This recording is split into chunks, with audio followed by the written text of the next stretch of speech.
여러분 반갑습니다. 네, 여러분의 깔끔한 멘토 저는 설춘환 교수입니다.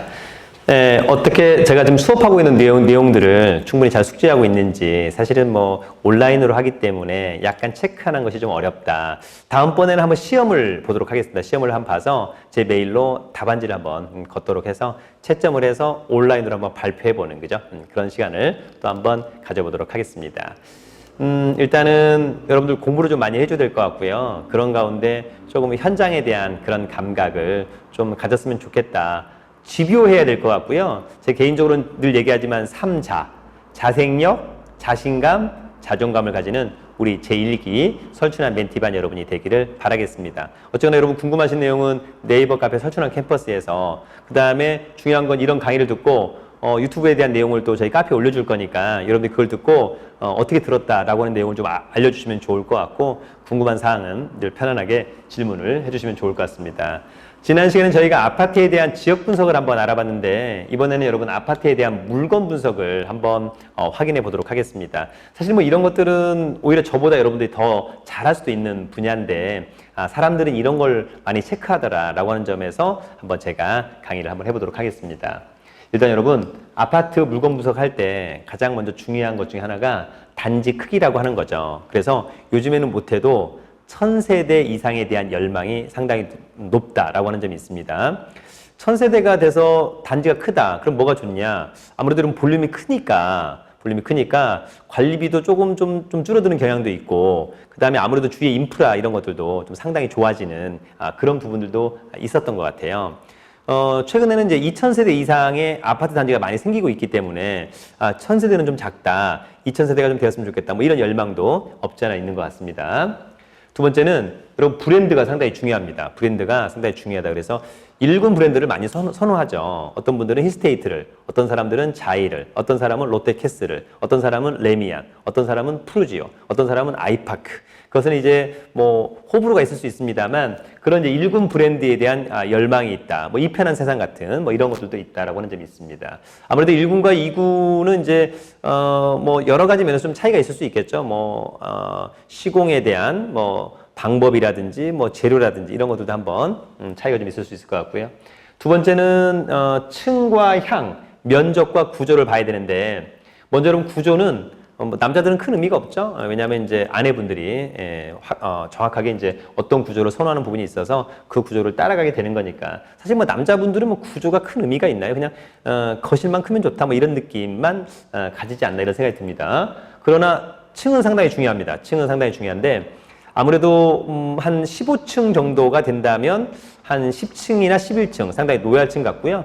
한 20층이라면 한 14, 5, 6층이 또 로얄층이 아닐까 뭐 이런 생각이 드는데, 그것도 각 개인만의 호불호가 있습니다. 어떤 분은 나는 저 층을 너무 좋아한다 뭐 이런 분이 있을 수 있는 거니까, 그것은 뭐라고 말할 수는 없습니다만, 어쨌거나 1층은 좀 핸디캡이 있다라고 하는 점이 있고요. 2층도 그렇게 유쾌하진 않다라고 하는 점 정리하고, 그러나 요즘에 꼭대기층에 대한 부분은 또 단점도 있을 수 있지만 장점이 상당히 많다. 왜냐하면 꼭대기층에 탑층에 대한 열망은 또 있는 거니까요. 뭐 뷰라든지 여러 가지 것들, 그런 건 한번 고민해 보시면 좋을 것 같고, 주거용 부동산은 아무래도 향이 남향을 가장 선호하는데, 저는 이제 개인적으로 남동향을 선호하는 사람입니다. 그러니까 동양, 서양, 남향 중에 어떤 게 제일 좋냐라고 하면 남향이 당연히 제일 좋지만, 그 중에서도 저는 남동향, 어떤 분들은 당연히 뭐 남향, 또 어떤 분들은 남서향이라고 할 수도 있는 거죠. 호불호가 있다라고 하는 점이 있습니다. 그다음에 이제 면적에 대한 부분도 이제 고민해야 되겠죠. 요즘에 대부분의 분들이 좀 소형 아파트 선호하는 현상이 있다. 그래서 24평형, 뭐 18평형 이렇게 이제 선호하는 분들도 있는데, 그 대표적인 이유 중에 하나가 이제 여러분 앞으로는 1, 2인 가구가 증가하잖아요. 이 1, 2인 가구가 이제 어떤 크기의 면적의 아파트를 갈 거냐, 그것이 이제 18평형 또는 24평형 이런 부분이 있다라고 하는 점도 여러분들 체크를 한번 해주시면 좋을 것 같고요. 세 번째는 여러분 이제 보존 상태를 확인해야 되는데, 사실 우리가 이제 아파트 갔었을 때 일반 매매를 하러 가게 되면 내부를 다 볼 수 있죠. 전세를 산다라고 해도 내부를 다 볼 수 있습니다. 그러나 경매는 아쉽게도 내부를 보기가 쉽지 않다. 그죠? 왜냐하면 기존의 점유자가 잘 안 보여주는 거죠. 그래서 우리가 경매가 일반 매매보다 싼 이유 중에 두 가지가 있는데, 그 첫 번째 이유가 바로 내부를 못 본다라고 하는 것이 첫 번째 단점이 될 수 있을 것 같습니다. 두 번째 이제 경매가 일반 매매보다 싼 이유는 명도에 대한 또 조금의 부담이 있다라고 하는 점까지 여러분들 정리하시고요. 외부는 볼 수 있지만 내부는 볼 수 없다라고 하는 점 하나 정리하시면 좋을 것 같고, 그러나 항상 입찰을 할 거라면 배를 눌러보는 습관을 가지셔야 돼요. 실제 입찰을 할 거라면 배를 눌러서 현재 어떤 사람이 점유하고 있는지, 또 그 사람의 이야기를 한번 들어볼 수도 있을 것 같고, 또 운이 좋다면 그분이 문을 열어줘서 내부를 볼 수도 있고, 제가 예전에 인천의 것을 입찰할 때는 아주머니가 직접 들어오라고 해서 그 안에 내부를 다 봤던 기억도 있는 거니까 그런 기회를 절대 놓쳐서는 안 된다라고 하는 점이 있습니다. 네 번째는 주차장이 상당히 중요한데, 사실 여러분 요즘에 제1기 신도시 아파트들의 최대 단점은 뭐가 문제냐? 주차장이 거의 넉넉하지 않다라고 하는 점이죠. 이를테면 광명의 하안동의 주공아파트, 상계의 주공아파트, 이를테면 안양의 아파트, 뭐 이런 데를 가보면 사실은 뭐 주차장이 턱없이 부족하다라고 하는 점, 삶의 질이 어떨까라고 하는 점. 그래서 요즘에 이제 새 아파트에 대한 열망이 많이 있잖아요.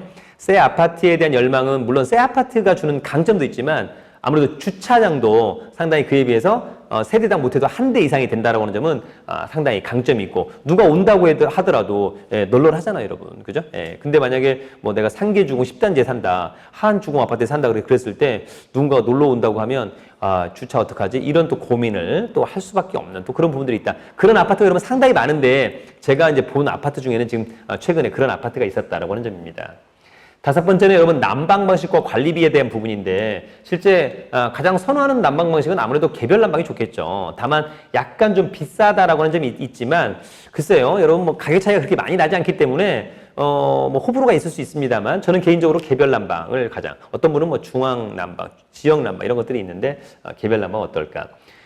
경매에서 입찰할 때 여러분 체납 관리비 체크해야 되는데, 체납 관리비 중에 우리가 기본적으로 공용 부분은 낙찰자가 떠안는다라고 하는 점만 일단 간단히 하나 정리하는데, 실제로 낙찰 받을 때는 그냥 다 떠안는다고 생각하고 관리사무소에 그 소장님과 직원분을 나의 편으로 좀 만들어서 입찰하는데 좀 도움을 많이 받았으면 좋겠다. 특히 체납 관리비가 차지하는, 입찰가 대비 차지하는 비중이 크지 않기 때문에 그렇게 뭐 크게 고려 대상은 되지 않을까 이런 생각이 들고요. 복도식과 계단식이 있는데 아무래도 계단식을 좀 선호하게 될 것 같습니다. 복도식은 또 특히 이제 프라이버시가 상당히 좀 좋지 않다라고 하는 점도 있고요. 그 다음에 막 복도에 이를테면 이제 좀 정돈되지 않은 모습들도 상당히 많았더라. 여러분 아무래도 녹지 비율 상당히 중요하겠죠. 그래서 조경이 좀 잘 돼 있다거나 여러 가지 안의 내용들이 좀 어떤가 이런 것들도 한번 체크를 해주시면 좋을 것 같습니다.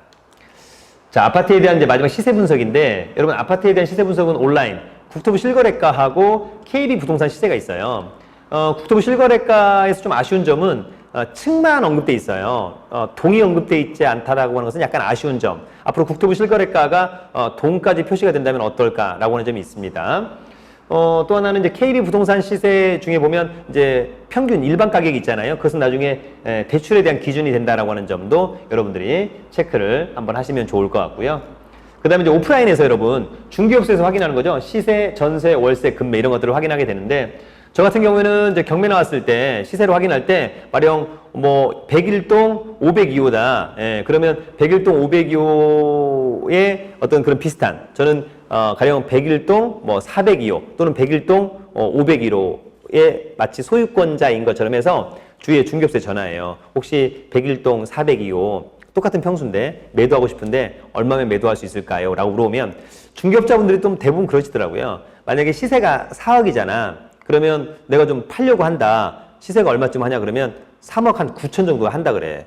그래야 또 팔기가 수월할 거 아닙니까? 또 시세가 4억이야. 제가 좀 살려고 한다. 얼마면 살 수 있나요? 그러면 시세가 한 4억 1천만 원 정도 한다 그래. 그래서 이제 나중에 또 살려고 하는 금액을 좀 깎아주면 마치 좀 실제 싸게 사는 것처럼 그런 느낌인데, 뭐 이것은 뭐 마케팅의 한 수단이 아닌가, 개인적으로는 영업의 수단인 거니까 여러분이 충분히 이해하시고 직접 발품을 팔아서 확인하는 습관이 중요할 것 같고, 중개업소는 못해도 3군데 이상을 다녀와야만 한다라고 하는 점까지 좀 정리하시고, 여러분들이 이제 시간 될 때마다 주위에 중개업소에 좀 들르셔가지고 커피 한 잔 얻어 마시면서 또 언젠가는 또 커피 한 잔 사다 주면서 지역에 대한 이야기 또 그 지역의 또 이슈 이런 것들을 좀 차분하게 좀 들어보는 습관을 좀 가지면 좋을 것 같아요.